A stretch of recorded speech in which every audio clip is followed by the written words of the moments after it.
नमस्कार, Navbharat times online पर आप सभी का स्वागत है। आपके साथ मैं हूं विनीत त्रिपाठी। तो संसद पर उपद्रव मचाने वालों की जो षड्यंत्र है, इसका एक एक करके परतें खुल रही हैं और जो इन लोगों के जो षड्यंत्रकारियों के चिट्ठे सामने आ रहे हैं वो हैरान करने वाले। हम आज इस वीडियो में आपको एक एक षड्यंत्रकारी के हिस्ट्री को बताएंगे। षड्यंत्रकारी किससे जुड़े हैं, इनका बैकग्राउंड क्या है, इनके फैमिली क्या है, इन सब बातों को लेकर फिलहाल मैं शुरुआत करता हूं। संसद के निचले सदन में लोकसभा और संसद परिसर में हंगामा मचाने वालों के बारे में हैरतअंगेज खुलासे हैं। अब तक की पूछताछ से यह पता चला है कि वो सभी Facebook group Bhagat Singh fan club से जुड़े थे, वहीं एक दूसरे के संपर्क में आए थे। इन सब का मिलना जुलना गुड़गांव के विशाल उर्फ विक्की के घर पे होता था। बुधवार को संसद हमले की 22वीं बरसी के मौके पर इन्होंने अपनी साजिश को अंजाम देने की ठानी और काफी हद तक सफल भी रहे। सभी पर आईपीसी और यूएपीए की कड़ी धाराओं के तहत मुकदमा दर्ज किया गया है। आगे की छानबीन फिलहाल जारी। इस बीच लोकसभा सचिवालय से 8 सुरक्षा कर्मियों को सस्पेंड कर दिया गया है। उधर विपक्ष इस मसले को लेकर सरकार से जवाब चाहती है। सदन की कार्रवाई में हंगामे के कारण चल नहीं पा रही। बहरहाल बात साजिशकर्ताओं की करते हैं। इन सबका हैंडलर ललित बहुत जहरीला जान पड़ता है। उसने सोशल मीडिया पर लिखा, भारत को सिर्फ एक बम की जरूरत है।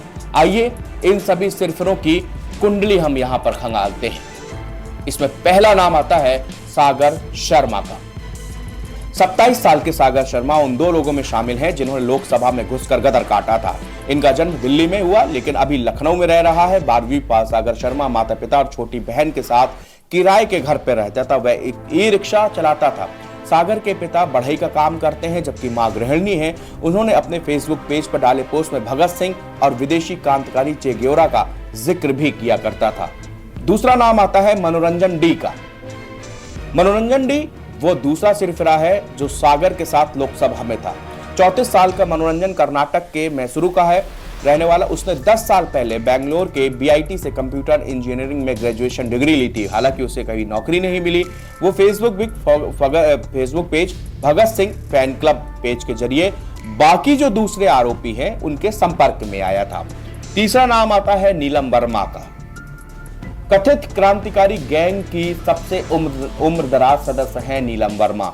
37 वर्षीय नीलम वर्मा खुद को नीलम आजाद के तौर पर भी पेश करती हैं। वह हरियाणा के जींद जिला स्थित गाशो खुर्द गांव की रहने वाली। उसने कई डिग्रियां हासिल कर रखी। एमफिल कर चुकी नीलम ने हरियाणा टेट भी पास है लेकिन उसे कहीं नौकरी नहीं मिली। उसने चर्चित किसान आंदोलन में भाग लिया था।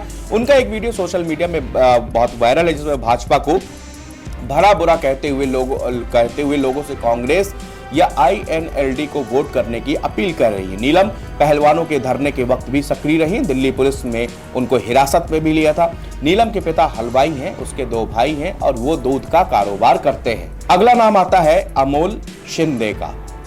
25 साल के अमोल शिंदे महाराष्ट्र के लातूर जिला स्थित जरी बुद्रुक गांव के रहने वाले हैं। वो बुधवार को नीलम के साथ संसद परिसर में नारेबाजी कर रहा था। जब सागर और मनोरंजन लोकसभा के अंदर गदर काट रहे थे उस वक्त अमोल के पिता खेतीहर मजदूर है।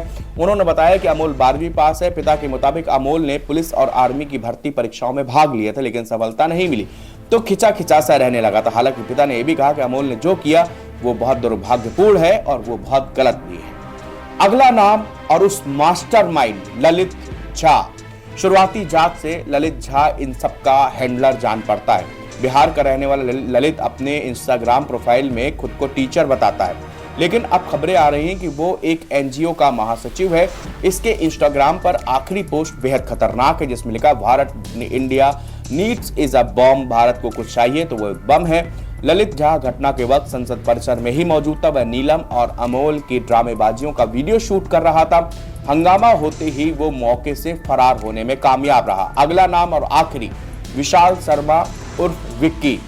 विशाल शर्मा ही वो व्यक्ति है जिसके घर पर संसद के हंगामे की साजिश को अंजाम देने की पूरी प्लानिंग बनी थी। वो पत्नी के साथ गुड़गांव के सेक्टर 8 में हाउसिंग बोर्ड कॉलोनी में रहता है। विशाल शर्मा विक्की उर्फ जंगली पहले एक्सपोर्ट कंपनी में ड्राइवर था लेकिन अभी ऑटो चला रहा था। पड़ोसियों के मुताबिक विशाल शराबी था और अक्सर पत्नी के साथ झगड़ा भी करता था। पड़ोसियों ने कहा कि सागर अक्सर विशाल के घर भी आता था जबकि अन्य आरोपी भी कभी कभार उसके घर आते थे।